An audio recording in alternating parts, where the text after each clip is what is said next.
तो दोस्तों आज फिर हमें एक जख्मी शेर देखने को मिला ग्राउंड पे बेंगलोर के। और मैं बात कर रहा हूँ केएल राहुल की। भाई हमें आज केएल राहुल जो है ना बिल्कुल ऐसा दिखा जैसे 10 साल पहले बैटिंग करते थे। आज उनका शॉट सिलेक्शन जो होता है बिल्कुल ओके रहा। कोई दिक्कत नहीं आई और पूरी बैटिंग में जो है ना उन्होंने करी है तो कोई दिक्कत उन्हें नहीं आई। तो guys welcome to free hit six. मैं बात करता हूँ आज परवेज भाई और इमरान भाई से। तो परवेज भाई, मेरा आपसे पहला सवाल ये है कि जैसे बेंगलोर बैटिंग कर रही थी, जैसा उन्हें ओपनिंग स्टार्ट मिला था और एकदम ऐसा क्या हुआ कि टीम जो है 162 पे ही ढेर हो गई। क्या वजह रही, आप हमें ये बताइए। तो आसिफ भाई, आज अगर बात की जाए बेंगलोर की बैटिंग की, तो आज हमें फिर एक बार तूफान देखने को मिला। स्टार्टिंग के ओवर में ही उन्होंने कोहराम से मचा दिया था पूरे विकेट पर आकर। अगर देखा जाए तो फिल शॉट आज अपनी रंग में पूरे अच्छी तरह से नजर आ रहे थे। उन्होंने पावर प्ले के 6 ओवर के रन ही उन्होंने 3 ओवर में बना दिए थे। और सबसे मेन चीज थी, जो वो अटैक कर रहे थे बॉलर पर, ऐसा लग रहा था कि आज स्कोर 200 के पार जाएगा। और फिल शॉट एक छोटी सी गलती के कारण अपना विकेट दे बैठे, जिससे कि बेंगलोर एक बार एकदम से बैकफुट पर आ गई थी।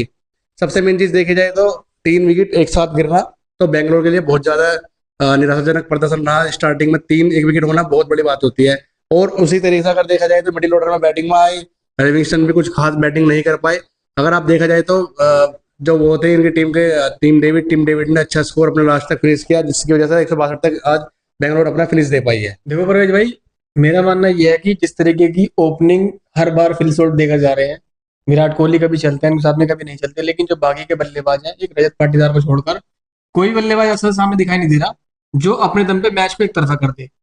किसी मैच में लिविंगस्टन चल जाते हैं, किसी मैच में आपका हिल शॉट चल जाते हैं, किसी मैच में आपका टीम डेविड चल जाते हैं, लेकिन जो एक होता है ना कि बंद मुट्ठी होती है मजबूत, ये सारे फैले पड़े हैं अभी।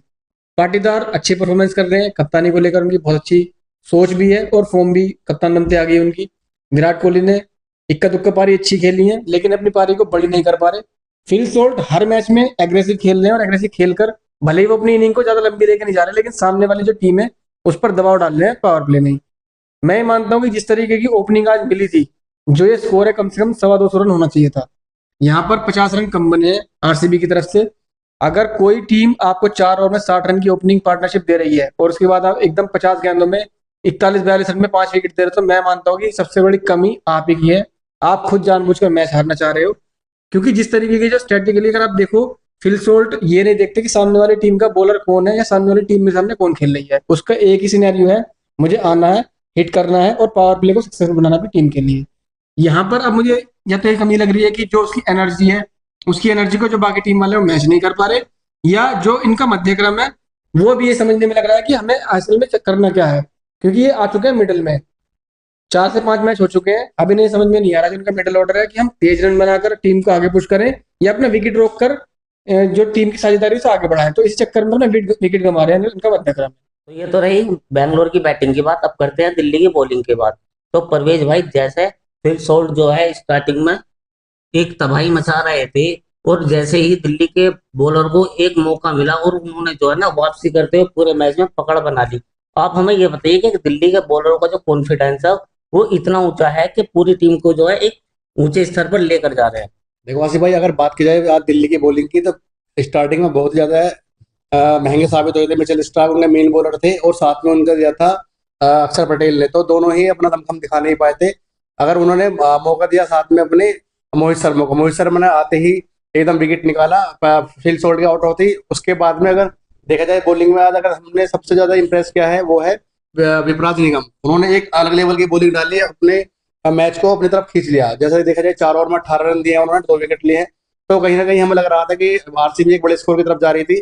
विपराज निगम ने आते ही विराट कोहली को आउट कर दिया, जिससे कि उन बेंगलोर की पूरी कमर टूट चुकी थी। और अगर देखा जाए बॉलिंग में बहुत ही ज्यादा अगर योगदान दिया तो वो है कुलदीप यादव। कुलदीप यादव भी एक अच्छे स्पिनर साबित हो रहे इस पूरे टूर्नामेंट में। और उन्होंने भी अगर बॉलिंग की बात करें, 4 ओवर में 17 रन देकर 2 विकेट लिए हैं। तो विपराज निगम और कुलदीप यादव ने पूरा मैच अपनी तरफ खींच लिया था बेंगलोर से। चलिए अब हम बात करते हैं आगे दिल्ली की बैटिंग के बारे में। दिल्ली की जैसे ही 2 विकेट गए थे, दिल्ली जो है पूरी बैकफुट पर आ गई थी। फिर होती है एक शे की एंट्री और उन्होंने जो है ना ऐसी बैटिंग करी कि बैंगलोर को जो है कहीं भी मैच में आने नहीं दिया। तो इमरान भाई आप बताइए मुझे, आज केएल राहुल के बारे में आज किसी की बात नहीं हुई, आज राहुल की बात हुई। देखो यहाँ पर है ना, दिल्ली की बैटिंग में एक थोड़ी सी ग्लिच वाली बात है। अगर मैं बात करूं जिस तरीके से 4 ओवर के बाद में बेंगलोर की बैटिंग चली है, जो उनका हाल बुरा हो गया था, वो दिल्ली का हाल बुरा रहा था स्टार्टिंग के 10 ओवर में। और अगर 5 रन पर केएल राहुल का कैच पकड़ लेते पाटीदार, तो मैं मानता हूँ कि दिल्ली की टीम वहीं ढेर हो गई थी और मैच बैंगलोर की झोली में था। अभी तो दिल्ली की जो टीम है वो भी टुकड़ों में परफॉर्मेंस कर रही है। किसी मैच में डुप्लेसी चल जाते हैं, किसी मैच में केएल राहुल चल रहे हैं, किसी में क्रिस्टन स्टफ चल रहे हैं।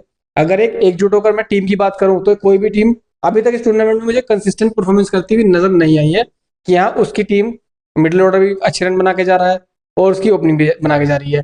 यहाँ पर मुझे दिल्ली के साथ में सबसे बड़ी कमी ये लगी है कि अभिषेक पोरेल जिस तरीके से पिछले टूर्नामेंट में उन्होंने बैटिंग करी थी 2024 में, इस बार वो रंग में नजर नहीं आ रहे। फ्रेजर मैकगर्क एक मैच में नहीं चले, डुप्लेसी कभी चोटिल है, कभी आके खेल रहे हैं तो रन नहीं बना पा रहे। और आज वैसे केएल राहुल की बैटिंग देखकर काफी अच्छा लगा कि उन्होंने अपने 10 साल पहले वाला रूप दिखाया, बिल्कुल बेखौफ होकर बैटिंग करी और जो इनिंग है वो अपने अराउंड बिल्ड करी है उन्होंने। स्टर्स के साथ में 55 गेंदों में 111 रन की पार्टनरशिप करी। तो जो दिल्ली की बैटिंग का सिनेरियो है पूरा, मुझे लग रहा है कि केएल राहुल के आने के बाद तो काफी चेंज हो गया है। लेकिन फिर भी मैं ये बोलना चाहूंगा कि जो बाकी जो बल्लेबाज है ना उनको भी साथ देना पड़ेगा। अक्षर पटेल या फिर आपका डुप्लेसी कब तक साथ नहीं हो पाएंगे जब तक पूरी टीम एकजुट होकर नहीं खेलेगी ना। जो एक टीम का मोमेंटम है वो अपने उसमें नहीं करेगी, तो मैं मानता हूँ कि एक दो बल्लेबाजों करने से कुछ नहीं होता। दिल्ली की टीम को भी काफी मेहनत करनी पड़ेगी इस चीज में, भले वो अभी टेबल में टॉप 4 में रहे। तो परवेज भाई, जो आरसीबी की बॉलिंग की बात की जाए तो मुझे नहीं लगता कि भुवनेश्वर और सुयश के अलावा कोई भी बॉलर जो है ना दिल्ली के बल्लेबाजों को रोकने में सक्षम रहा हो। आप हमें ये बताइए कि ऐसी बॉलिंग जो है बैंगलोर में ऐसा क्या हो गया कि एकदम जो बॉलिंग हमें लड़खड़ाती नजर आई। देखिए आसिफ भाई, अगर आप बात करो आप बेंगलोर के बॉलिंग की, तो बेंगलोर की बॉलिंग में हालांकि दम नजर आ रहा था स्टार्टिंग के 10 ओवर में, जैसे कि भुवनेश्वर कुमार अपने आज पहले रंग में दिखाई दिए, उन्होंने 4 ओवर में ही 25 रन दिए हैं। तो सबसे मेन चीज थी उनका साथ दिया यश दयाल ने। यश दयाल एक ऐसे बॉलर उभर कर आए हैं जो अपने जैसे लास्ट टाइम के साथ हुआ था उसको भुलाकर उन्होंने एक अच्छा परफॉर्मेंस देना स्टार्ट कर दिया अपना। सबसे मेन चीज होती है, अगर आज केएल राहुल का कैच नहीं छूटता उनकी बॉल पर तो आज मैच का नतीजा कुछ और होता। जो सबसे बड़ी गलती रही है मैच में, जो टर्निंग पॉइंट रहा है वो रहा है आपका केएल राहुल का कैच छूटना।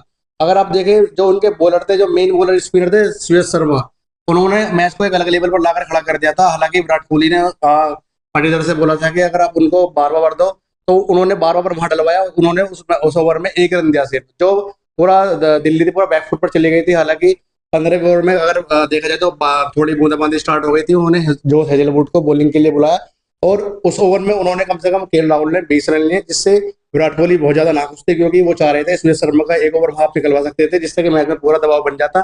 लेकिन मैच अगर देखा जाए तो 15 ओवर में हेजलवुड के ओवर में ही वही मैच हार गई थी बैंगलोर। तो गाइस, ये तो रही दिल्ली और बैंगलोर के मैच की बात। और आईपीएल की जो भी अपडेट आएगी वो हम आप तक सबसे पहले पहुंचाएंगे। और हमारे चैनल को सब्सक्राइब करें और फेसबुक और इंस्टाग्राम पर फॉलो करें। और मिलते हैं नेक्स्ट एक और नई वीडियो के साथ।